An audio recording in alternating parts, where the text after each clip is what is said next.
Olá pessoal, bem-vindos e bem-vindas a mais um CTcast aqui do nosso podcast do CT Consulting Group. Hoje, fazendo mais uma entrevista, estamos recebendo o Heitor Ruiz Leonel, que é o gestor do programa de melhoria contínua do Itaú. Bem-vindo, Heitor, tudo bem? Quer contar um pouquinho aí, se apresentar, contar um pouquinho sobre você? Tudo certo, Luiz. Obrigado aí pelo convite, é um prazer estar aqui com vocês nesse programa da CETEC. Tenho acompanhado aí alguns dos meus colegas, alguns que eu conheço, outros que eu não conheço tanto, então tive um prazer aí de ouvi-los, né? Então, legal estar aqui junto com vocês. Excelente. Heitor, você poderia começar se apresentando um pouquinho do ponto de vista do seu histórico, como que o Heitor virou um gestor do programa de melhoria contínua do Itaú, como que você chegou até essa posição? Conta um pouquinho para a gente da sua trajetória. Legal, Luiz, obrigado. Cara, eu tenho 32 anos, né? Sou natural aqui de São Paulo mesmo, né? Tenho aí uma namorada, uma família linda que me apoia e a minha base, né? Em termos técnicos, assim, né? Eu trabalhei no Banco Votorantim, trabalhei no Santander, trabalhei na Peugeot, em algumas outras empresas, né? Então vim formando a minha estrutura, a minha base aí desde um tempo aí com melhoria contínua, né? Já trabalhei com PMO, já trabalhei com melhoria contínua mesmo, com planejamento, então tem uma robustez aí voltada para essas áreas mais de apoio, com um viés mais de consulting, né? Aí falando um pouquinho mais de mim, assim, né? Eu gosto bastante, aí sou amante dos carros antigos, né? Eu tenho aí uma Kombi, um Fusca, né? Então eu gosto bastante aí desses carros, tenho isso como hobby, né? Sou aí da canoa havaiana também, né? Nem todo mundo conhece, mas eu gosto dessa vibe aí mais voltada para os esportes, né? E tem um outro hobby aí voltado para neurociência, né? Que eu gosto de estudar um pouquinho como que funciona a mente humana. E aí isso me ajuda muito como gestor aí de programa de melhoria contínua, né? Porque eu tenho todo esse viés de projetos também sobre um olhar humano, que é o fator fundamental aí nas implantações das melhorias dos nossos projetos, né? Eu sou formado aí em administração pela FECAP, tenho uma pós em banking, uma pós em projetos. Eu tenho também uma outra pós voltado para essa parte de neurolinguística, sou Master em PNL, Master Black Belt, Agile Coach, essas coisas, e gestão de mudanças também. Então, venho trilhando a minha carreira voltado sempre para projetos, né? E aí cada vez mais agrupando coisas que eu tenho sentido falta aí nesses últimos anos. Eu estou aqui no programa do Itaú já fazer 2 anos, né, com um baita desafio. É um programa que já tem aí mais de 9 anos, né, no Itaú. Então, eu sou um dos gestores que estou assumindo o programa aí há 2 anos. Então, antes de mim vieram outros que tiveram grandes desafios e deixaram aí a casa bem redonda para eu dar sequência e evoluir com o programa aqui do banco. Sobre o Itaú, né, acho que dispensa muitos comentários, né, mas é o maior banco da América Latina, né, atuante aí em mais de 18 países. A gente tem mais de 60 milhões de clientes, né, hoje, e 95 mil funcionários. Então, é um banco gigantesco, e a gente tem um prazer aí de ser uma das poucas áreas que são ainda 100% corporativas, né? Então a gente atua no banco de cabo a rabo. Então isso tem uma oportunidade para a gente gigantesca, porque a gente atua no negócio de ponta a ponta, mas ao mesmo tempo isso é carregado de diversos desafios. Perfeito. Você já citou alguns pontos aí que eu gostaria de perguntar, da gente entrar mais a fundo. Você comentou, além de algumas curiosidades, sobre o seu histórico aí de um programa que tem 9 anos, certo? Ali que já existe. Então, como que começou essa ideia desse programa corporativo? Se vocês fazem essas consultorias, os workshops de eventos, que a gente vai contar um pouquinho, né, que são focados em Kaizen, para todas as áreas da empresa, como que são selecionados os temas e os participantes, as áreas envolvidas?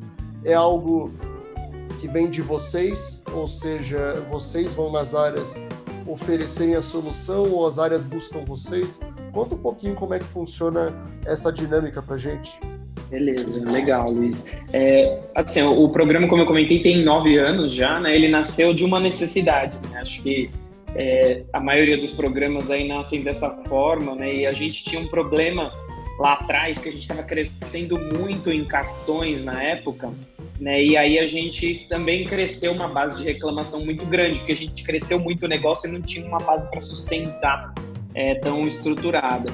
E aí um dos executivos aqui do banco, que hoje é um dos VPs, que é o Márcio Schettini, ele viu dentro da Embraer que tinha um programa muito bem estruturado de Kaizen, tinha uma consultoria japonesa que apoiavam eles lá e tudo mais.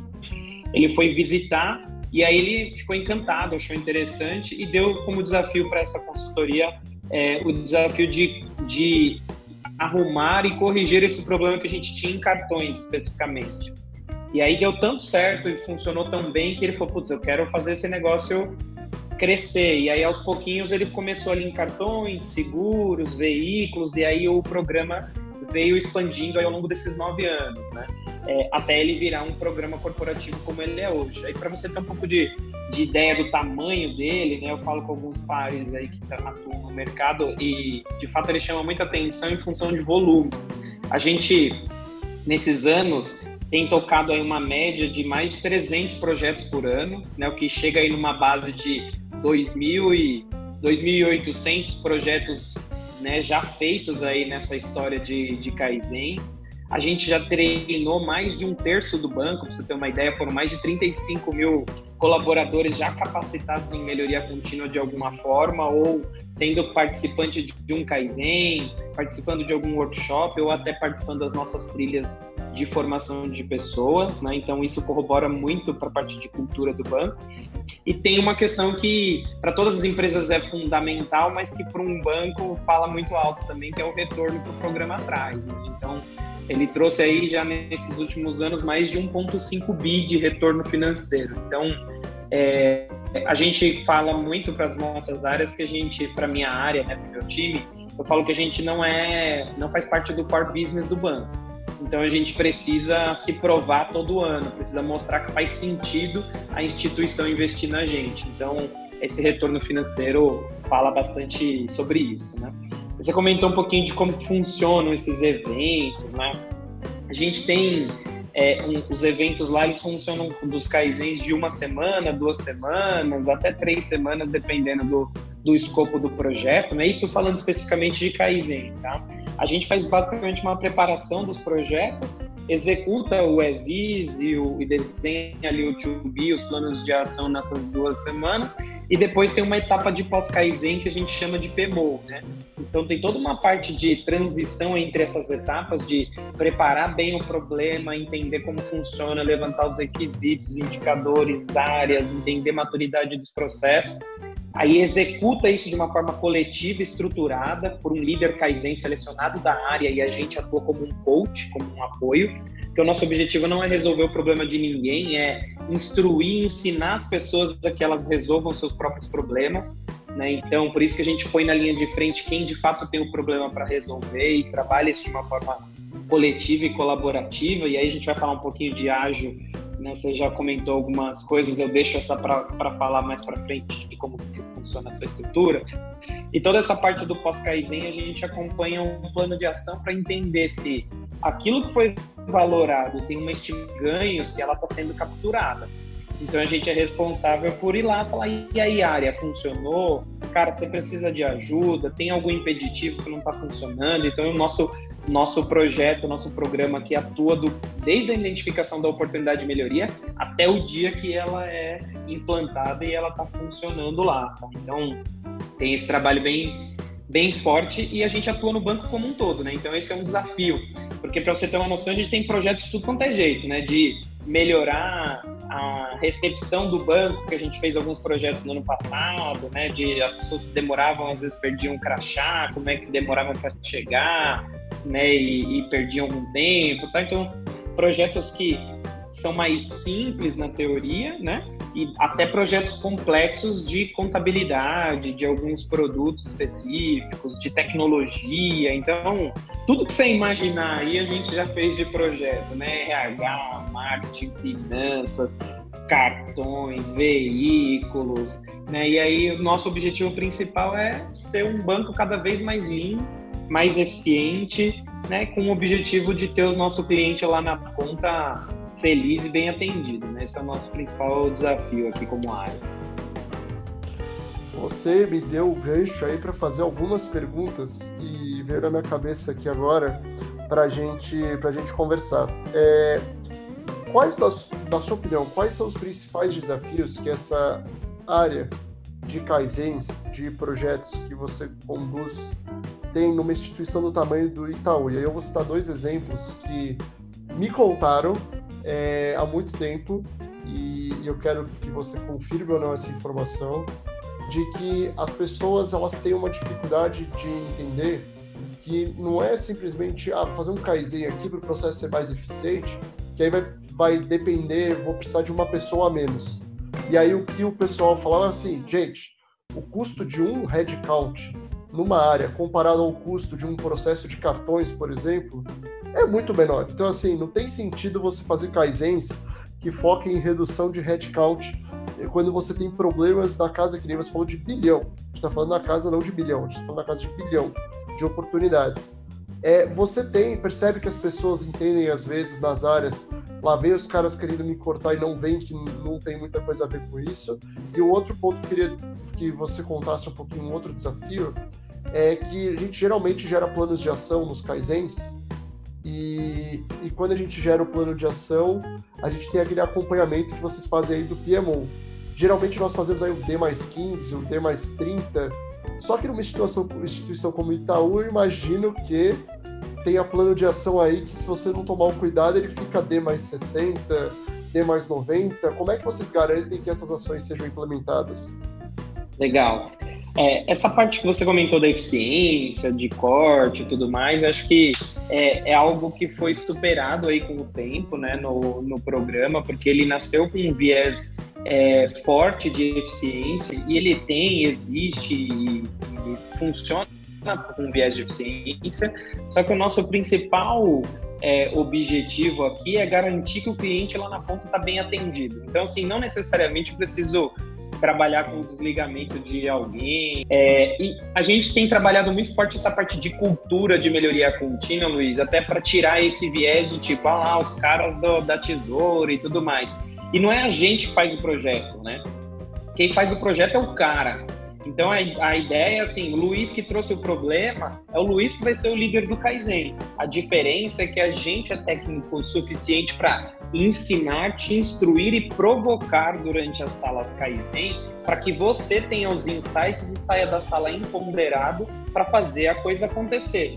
Então você está ali vendo. Então a gente trabalha essa parte de gestão de mudanças com muito carinho, muito cuidado, porque o projeto já tem, senão ele já nasce morto, né? Então a gente já tem que, desde o começo, explicar, envolver as partes envolvidas, eles participarem da solução para depois eles serem agentes de mudança e não agentes de resistência. Então a gente toma um cuidado ao longo do projeto para que isso aconteça, tá? Então, sim, essa parte tinha um desafio e era difícil no começo, né? Mas eu entendo que a gente já superou essa etapa, tá? Agora, das outras partes que você comentou do plano de ação, né?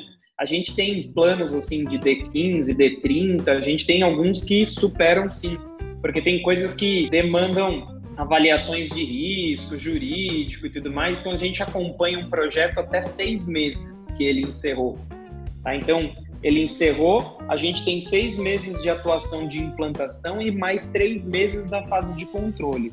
Então, a gente fica com ele 9 meses no nosso backlog de Kaizen, acompanhando a valoração, mesmo que ele implantou tudo no primeiro mês, a gente vê se aquele indicador está consistente, se de fato a mudança aconteceu, se tem alguma coisa de financeiro para ser capturado. Então, tem esse trabalho aí de pós-Kaizen do nosso time, e com todo esse volume a gente também teve que se reinventar, né? A gente fala que casa de ferreiro, espeto não pode ser de pau, né? Então a gente trabalha muito a melhoria contínua dentro da nossa área. Então a gente tem alguns robôs que mandam algumas cobranças baseado em algumas datas, em algumas coisas mais analíticas, para a gente também não ter que ter um esforço tão grande. E aí a gente faz os paretos, né? Os projetos mais relevantes financeiramente, ou político, ou qualquer coisa que seja, a gente acompanha com alguém mais dedicado, com apoio nesse sentido, e a grande maioria são alertas, robôs, e tudo aquilo que sai fora da nossa carta de controle, do nosso normal, aí a gente deriva para um analista nosso atuar para fazer a coisa acontecer, tá? Excelente, Heitor, muito bom. Quando você fala desses desafios e que vocês tiveram que se reinventar, vocês começaram a aplicar um pouquinho de conceitos de agilidade dentro da gestão da área. Como que vocês viram essa integração de agilidade à iniciativa Kaizen? Como que vocês se beneficiaram dos ritos ágeis de daily, retrospectiva? Como que vocês têm utilizado isso? E como que vocês conseguiram visualizar essa questão da gestão que a gente fala lá dos flight levels, dos níveis de voo, da gestão de portfólio versus a gestão do projeto versus a gestão do dia a dia? Como que você vê esse movimento e como que vocês têm se aproveitado desses pontos? Luiz, eu falo bastante aqui para o time, assim, quando começou essa parte do ágil e o banco vem há uns 2 anos, mais ou menos, testando alguns modelos de comunidade, principalmente na área de tecnologia, né, e agora mais fortemente nas estruturas do banco também mais operacionais, né, a gente tem discutido isso dentro do Kaizen há um tempo, e eu brinco que o ágil, ele agora ele é o efeito gourmet, né, tudo é ágil, tem mais, é mais chique, tem mais atenção e tudo mais, né? E aí, quando a gente para refletir dentro do Kaizen, né, a gente já é ágil há muito tempo, né? Kaizen já é ágil, né? Pensar que a gente, há 9 anos atrás, já resolvia coisas em 1, 2 semanas, com foco, com equipes multidisciplinares, né, realizando sprints, né, que é um Kaizen, é isso, né? A gente já estava nessa estrutura já há muito tempo, só que sem alguns ritos ou sem o chassi aí, ou o glamour do ágil, né? Então, eu acho que isso foi muito mais fácil para a gente se adaptar nesse sentido. Aliás, o ágil tem raízes ali no Lean, né?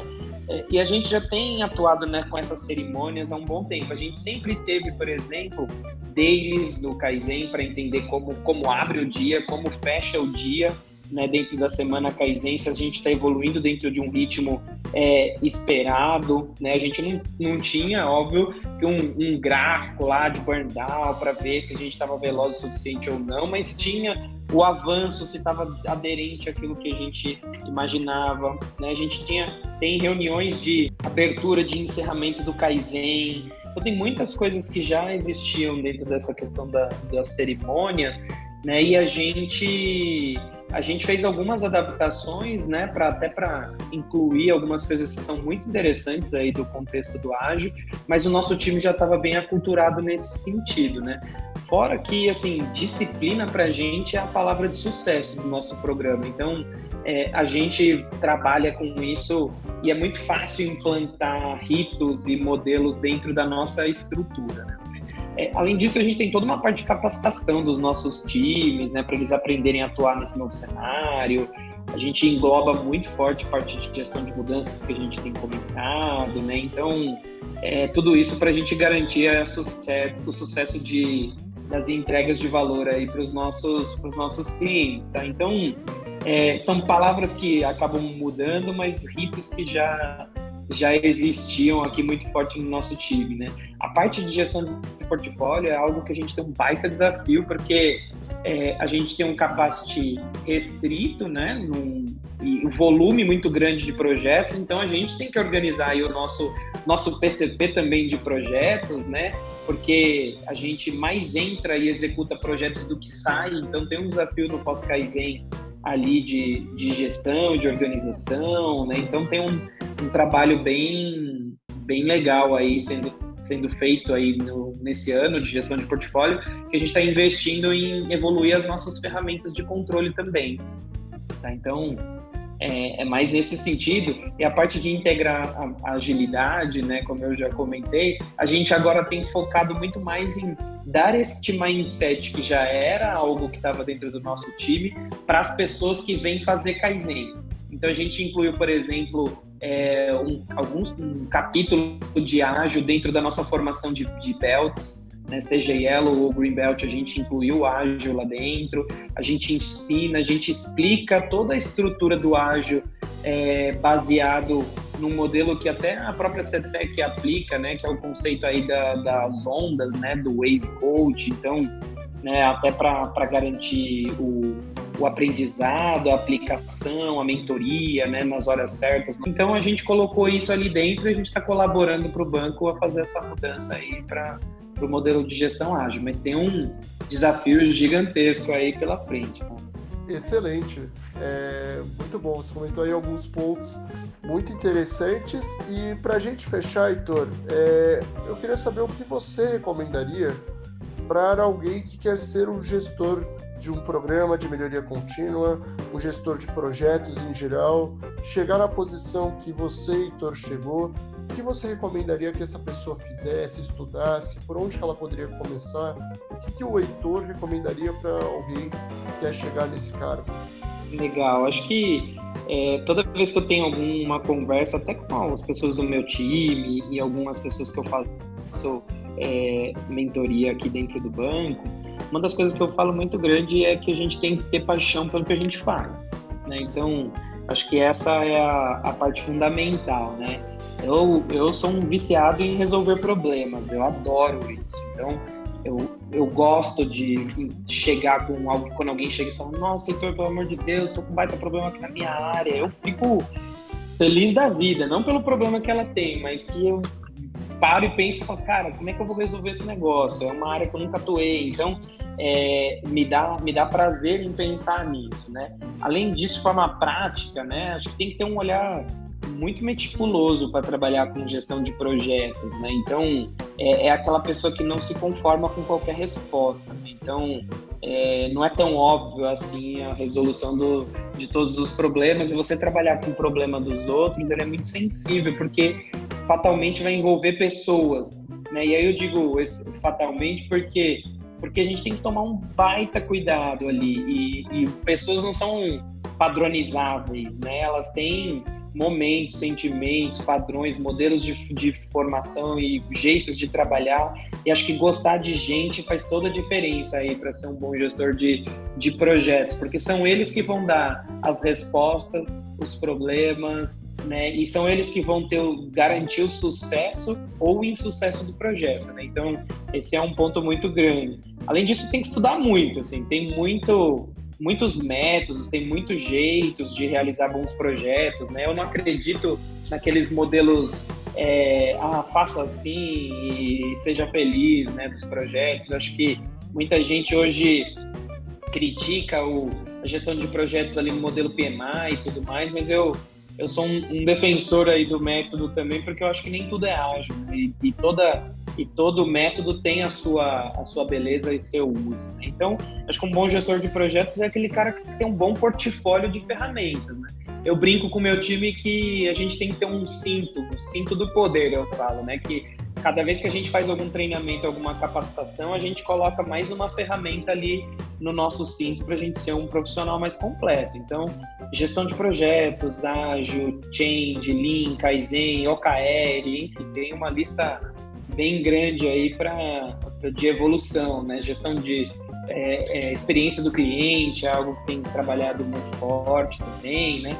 E eu acho que para fechar, assim, a parte de soft skills são fundamentais para ser um bom gestor de projetos, né? Então, a gente não adianta ser um super estatístico, um super metodológico, se a gente não sabe vender a nossa ideia, se a gente não sabe colocar um ponto numa reunião dizer que aquilo é um problema, né? Então, sem ferir ninguém, né? De uma forma estruturada, organizada, influenciar, tem um papel, a gente como gestor de projeto tem um papel muito forte de influenciar, né? Eu falo que o gestor de projetos é aquele cara mais generalista, né? Então ele tem que saber um pouquinho de tudo e ser especialista em organizar projetos e resolver problemas. Eu acho que esse é o grande mindset aí. Essas são as minhas recomendações para um bom gestor de projetos. Heitor, muito obrigado pela participação, de novo te agradecendo, dando os parabéns aí pela condução desse programa de excelência que vocês fazem no Itaú. E se você quer deixar alguma, como o pessoal pode te achar no LinkedIn, como que é só Heitor Ruiz Leonel, se você quiser deixar, o pessoal pode te achar dessa forma. Sei que você publica coisas interessantes lá, ou tem algum outro nome que o pessoal te procurar? Não, pode procurar mesmo como Heitor Ruiz Leonel lá no LinkedIn, né? Eu procuro responder todas as perguntas lá que algumas pessoas fazem. Eu gosto de estar ativo na rede, né? E acho que uma das coisas que eu acredito muito é essa troca aqui, Luiz. Então, acho que é uma via de mão dupla, um prazer aqui estar compartilhando e com você esse espaço, né? E levando um pouco de informação aí para a galera, né? Mas quem tiver alguma dúvida, alguma coisa específica, a gente sempre abre as portas aí para fazer benchmarks, né? Acho que isso faz com que a gente cresça, né? Com os questionamentos do grupo. A gente também adora fazer visitas aí, porque a gente tem muita coisa para melhorar, apesar de ser um programa bem grande que a gente se orgulha bastante, a gente sabe que sempre tem oportunidades e a gente tem um caminho longo aí pela frente que a gente quer continuar evoluindo, né? A gente, no fim das contas aqui, a gente tem como missão garantir que a melhoria contínua esteja no DNA de todas as áreas. Então, a gente só vai descansar no dia que a gente chegar lá. Esse é o nosso principal desafio aqui. Queria deixar um grande abraço aí para vocês e obrigado pelo convite. Excelente, pessoal. Esse foi mais um CTcast, mais uma entrevista. Fiquem atentos aí para novos episódios que a gente vai estar aí com novos convidados também. Até a próxima.